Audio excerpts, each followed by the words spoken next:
Добрый день, компания Прогресс Авто. Сегодня на обзоре у нас мини-трактор марки Янмар, модель АФ-250. Трактор у нас трехцилиндровый, 25-сильный. Пройдемся по его размерам, характеристикам. Передние шины установлены у нас 7х14, задние шины 9,5 на 24.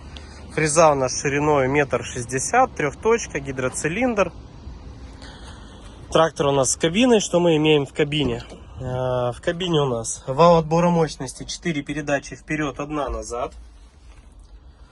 Фреза у нас со всеми настройками, автозаглубления, гидронаклоны, все присутствует. Также аудиосистема, 2 динамика. Наработка мини-трактора 740 моточасов, кондиционер, печка, колонка рулевая ломается на себя от себя для удобства. Трактор у нас на реверсе, также пониженные и повышенные для езды. Трактор у нас с гидроусилителем руля.